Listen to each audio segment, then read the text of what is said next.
গত দুদিন আগে সঞ্জয় বলে একজন মারা গেছে রত্তলাতে। সঞ্জয়কে সঞ্জয় পুরোপুরি সুস্থ নয়, একজন মানসিকভাবে বিকারগ্রস্ত। অবশ্যই একজন ভালো মনের মানুষ, হয়তো যে সবটা ভালো বুঝতে পারে না, তা সত্ত্বেও পুলিশ হওয়ার ইচ্ছেতে সে যখন নিজের জীবনটা দিয়ে দিল, তখন খুবই খারাপ লাগে। কেন না, যে সঞ্জয় রত্তলা মোড়ে, অর্থাৎ বেলঘড়িয়া রত্তলা মোড়ে ট্রাফিক কন্ট্রোল করতো। একটা সময় সে নিজেই, তখনকার দিনে অত সিভিক ভলেন্টিয়ার ছিল না। তখন সে নিজে একটা লাঠি নিয়ে ঝড় জল বৃষ্টি রোদ ওই গাড়ি সামলাতো, এবং সত্যি কথা বলতে কি, ও যেভাবে হাত দেখাতো আর ভালোভাবে গাড়িটা ঠিক কন্ট্রোলও করতো। কেউ যদি বলে যে সে মেন্টালি হয়তো প্রপার ঠিক নয়, কিন্তু তা সত্ত্বেও বলবো কোন দিকে গাড়ি ছাড়তে হবে, কোন দিকে গাড়ি রাখতে হবে, সবটা মেনটেন করতো। তাই এটা ভাবা ভুল, কেউ কেউ যদি বলে যে সে মানসিকভাবে বিকারগ্রস্ত, তা নয় কিন্তু। তার এই কাজটা সে একমাত্র ভালো পারে, যে গাড়িটা কখন কতক্ষণের জন্য ছাড়তে হবে আর কোন জায়গাটা আটকাতে হবে। রথতলা মোড়, একদিকে সোদপুর, একদিকে ডানলপ, একদিকে বেলঘড়িয়া, একদিকে আড়িয়াদহ, এই মিডল পয়েন্ট হচ্ছে রথতলা। এই জায়গার গাড়ি কন্ট্রোল করছিল পরশুদিন রাত্রির বেলায় সঞ্জয়। 8:30টার সময় একটা বাস তাকে মেরে দিয়ে চলে গেল। খুব প্যাথেটিক। আমি ভিডিওটা দেখলাম যে একদিকে সিগন্যাল দেওয়া হয়েছে, একদিক দিয়ে ছাড়া হয়েছে, আর সে সময় বাসটা তার উপর দিয়ে চলে গেল। যে ড্রাইভার, সে একটু কাটিয়ে সেটা পারলো না, সেখানেই সে শেষ নিঃশ্বাস ত্যাগ করে সঞ্জয়। সঞ্জয়কে আমি দীর্ঘ 12-14 বছর ধরে দেখছি রথতলা মোড়েই কাজ করতো।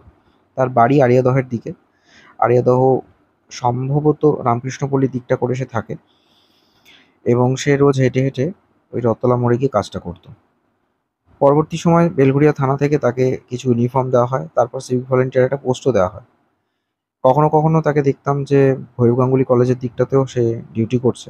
ম্যাক্সিমাম টাইম সে রথতলা আর নয়তোবা 11 নম্বরেই থাকতো। মূলত সে রথতলাটাই কন্ট্রোল করতো। এবং যখন রথতলাতে অটোমেটিক সিগন্যালিং সিস্টেম ছিল না, তখন সবাই হাতে করেই ট্রাফিক কন্ট্রোল হতো, সেই সময় এই সঞ্জয়ই থাকতো। পরবর্তী সময়ে যখন রথতলাতে রেগুলার অটোমেটিক ট্রাফিক কন্ট্রোল সিস্টেমটা খারাপও হয়ে যেত, তখনও এই সঞ্জয় হাতে করে ম্যানেজ করতো। এখনও কখনো কখনো যদি দেখা যায় যে খুব ট্রাফিকের প্রেশার আছে, সেটা সঞ্জয় সামলাতো। তাই সঞ্জয়কে সবাই চেনে, যারা উত্তরপাড়া থেকে আসছেন খেয়াপ ধরে অটো পেরিয়ে রথতলায়, যারা সোদপুর থেকে ডানলপের দিকে যাচ্ছেন, যারা ডানলপ থেকে সোদপুর বেলঘড়িয়ার দিকে যাচ্ছেন, কম বেশি সঞ্জয়কে সবাই চেনে। হয়তো তার নামটা অনেকে জানে না, কিন্তু একটা ছোটোখাটো চেহারার একটা মানুষ, যে লাঠি হাতে সর্বক্ষণ গাড়ি কন্ট্রোল করছে। এমনও দিন গেছে যখন এই জুন মাসের ভরা রোদ্দুর, কাঠফাটা রোদ্দুরেতে, তখনও সঞ্জয় দাঁড়িয়ে আছে। সঞ্জয় এর আগেও একবার অ্যাক্সিডেন্টের শিকার হয়েছিল, তখন অনেকটা ইনজিওর্ড হয়েছিল, কিন্তু সেবারে প্রাণে বেঁচে গেছিল। এবারে তাকে বাঁচানো গেল না। ফেসবুকে প্রচুর ভিডিও তাকে নিয়ে আসছে, অনেকে অনেক পোস্ট করছে। লোকাল ছেলেরা তাকে শেষবারের মতো ফুল দিয়ে সুন্দর করে সাজিয়ে তার শেষকৃত্য করেছে। ঠিক আছে, সবই মানলাম, সবই বুঝলাম, কিন্তু সঞ্জয়ের তো বেশি বয়স হয়নি। তাই সঞ্জয়ের মতো একটা নিরীহ মানুষ যদি এইভাবে চলে যায়, তাহলে সাধারণ মানুষের কি হতে পারে?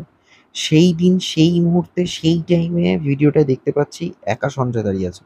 সেখানে তো আরো ৩-৪ জন যদি দাঁড়িয়ে থাকতো, আর বাসটা যেভাবে একদম রাশ ড্রাইভিং করে বেরিয়ে চলে গেল, সেরকম ঘটনা যদি ঘটতো তাহলে কি হতো? যদি দেখা যেত যে একটা অফিসার বেলঘরিয়া থানার যদি কেউ থাকতো, সে যদি ইনজিওর্ডও হতো, তাহলে কি হতো? এই প্রশ্নগুলো থেকে গেল যে রত্তলা মোড়ের মতো একটা ব্যস্ত জনবহুল জায়গাতে রিস্ক কতটা হাই রয়েছে। যতই পুলিশ থাকুক না কেন, যত যাই হয়ে যাক না কেন, safe drive safe life project হোক না কেন, তাও কিছুতেই রাফ ড্রাইভিংকে কন্ট্রোল করা যাচ্ছে না। স্পেশালি রাতের দিকে, সত্যি কথাই রাতের দিকে 9টার পর উত্তর চব্বিশ পরগনার এই নর্থ কলকাতার সাইডে গাড়ি চালানো খুব ডিফিকাল্ট। অনেকেই আমরা তার ভুক্তভোগী। যেভাবে গাড়িগুলো চলছে, হয়তো বাসের সংখ্যা এখন অনেকটাই কমে গেছে, কিন্তু তা সত্ত্বেও যেভাবে রাফ ড্রাইভিং চলছে, যেভাবে রাতের দিকে লরিগুলো চলে, মনে হয় প্রাণটা হাতে নিয়েই রাস্তায় আমরা বেরোচ্ছি। ভিডিওটা কার কেমন লাগলো অবশ্যই জানাবেন। আমি কাউকেই ছোট করছি না, তবে প্রশাসনের উচিত আরেকটু তৎপর হওয়া। এটাও বলে লাভ নেই, তারাও সারাদিন ডিউটি করছে, তাদের পক্ষেও তো সবটা সবসময় করে ওঠা সম্ভব হয় না। মানুষ যদি সচেতন না হয়, যারা ড্রাইভিং করছে তারা সুস্থ অবস্থায় ড্রাইভ করুক। তাদের যদি অসুস্থতা থাকে, তাড়াহুড়ো যদি থাকে, ছেড়ে দিক, অন্য কাউকে দেওয়া হোক, গাড়িটা নিয়ে যাক। এরকমভাবে মানুষকে পিষে দিয়ে যাওয়ার মানেটা কি? খুব দুঃখজনক ঘটনা।